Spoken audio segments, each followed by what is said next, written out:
Good Friday morning. I'm Jared Klein coming to you live from the NBC29 Digital Desk with your morning rush here on Facebook and on YouTube. We do begin this morning with a traffic alert. This is the scene. The camera is a bit shaky, but this is mile marker 245 in Harrisonburg.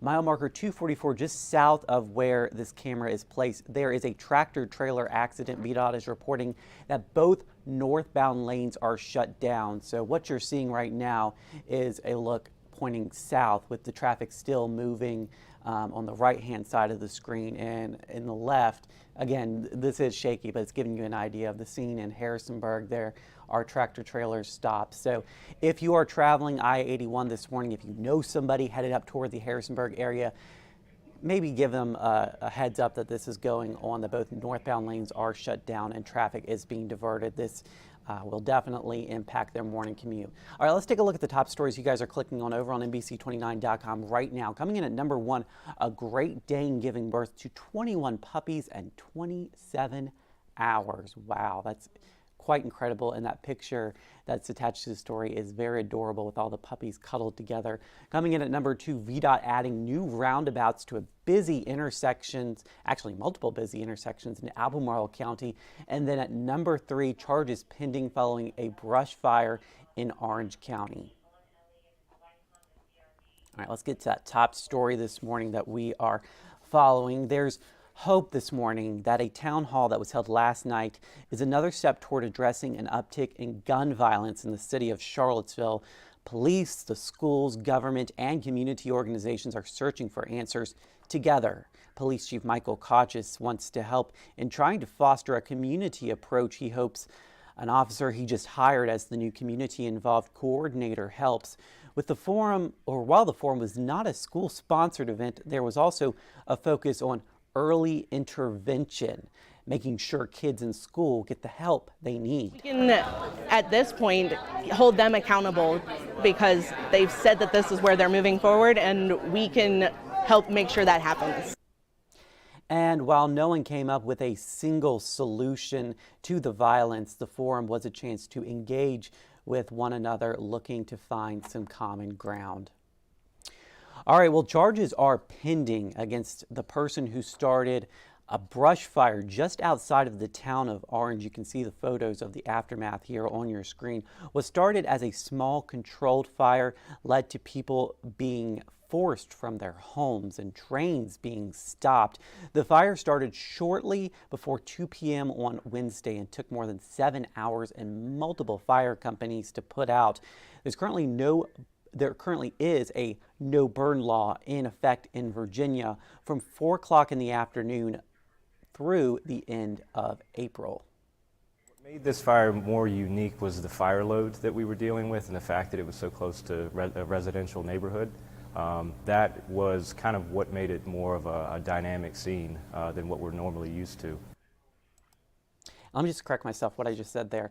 The burn law that is in effect is before 4 o'clock in the afternoon in Virginia, and that runs through the end of April. Shenandoah National Park is also battling a wildfire in the Big Meadows area. Around 13.5 acres are affected there.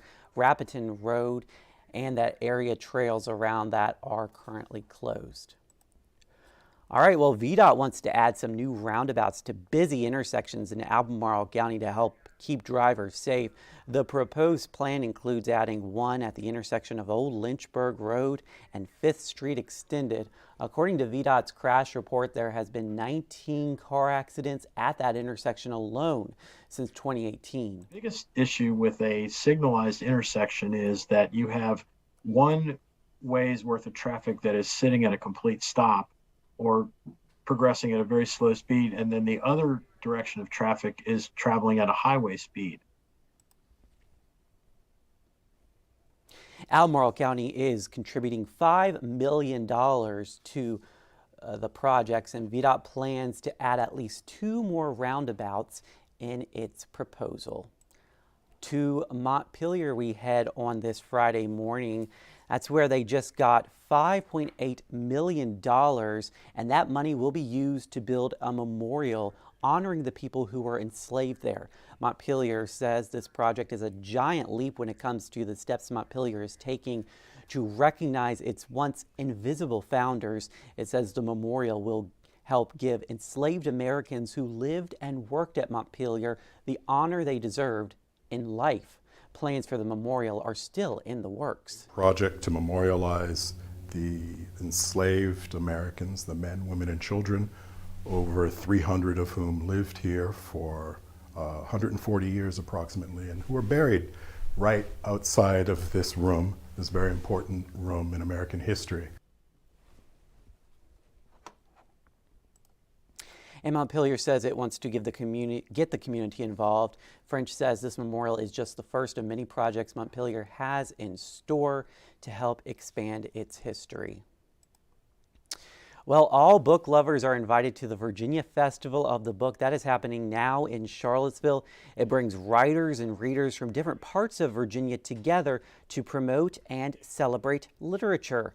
Authors host panels to answer questions and talk about their books.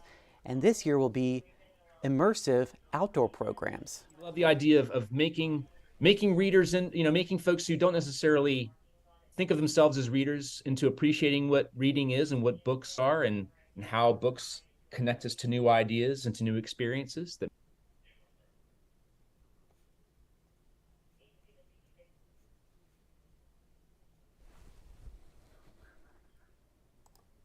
All right, tomorrow is the first day of outdoor events and the festival ends on Sunday. All right, let's get back to this traffic alert in Harrisonburg. I was able to pull up a camera at 243, which is just south of where that tractor trailer accident is. You can see that traffic, well, it was being completely diverted onto this exit, but it looks like they're starting to allow some traffic through. Again, VDOT was reporting just a few moments ago that both northbound lanes were closed due to a tractor trailer accident. So if you are traveling in Harrisonburg or know somebody, again, maybe just give them a heads up before they hit the road. All right, today we're expecting some showers after yesterday's sunshine and warmth, but the rain will not stick with us for the entire weekend. Let's send thanks now to meteorologist David Rogers. Good morning, everybody, and happy Friday to you. After a warm one yesterday, lower to middle 80s across the region, we're going to be about 20 degrees cooler today, primarily because of a northeasterly wind that will develop later today and the cloud cover and eventually some rain showers that will be advancing across the area. There's a live look at Doppler radar. I think the morning hours we should remain dry. We are tracking a backdoor cold front now to our north. You can see that's a focal point for some of the rain showers across Pennsylvania into the Ohio Valley. As that front drops south, we'll start to see those rain showers develop later this afternoon into tonight, and then it'll lift back to the north as a warm front on Saturday. A trailing cold front will swing through the area early Saturday as well, so maybe a rumble of thunder, and then skies should start to clear out later in the afternoon Saturday. Southerly winds return. Temperatures this weekend will warm back into the 70s. That's a quick look at your forecast for now. Have a great and safe day. All right, thank you, David. Here's a look at that 7-day forecast brought to you by Michael & Son Heating. Today, a high of 66, cooler than yesterday. Cloudy with showers, but warming up again for tomorrow. A high of 70 with early rain, then clearing. A high of 73 on Sunday. Looks like our pick day of the weekend, and we're sticking in the 60s for next week. I hope you guys have a great Friday. And coming up at noon, we've got a great preview of an event going on in Charlottesville this weekend. We've got a live interview coming up for that. Until then, I hope you have a great Friday morning, everybody. And you can always catch us live on NBC29.com.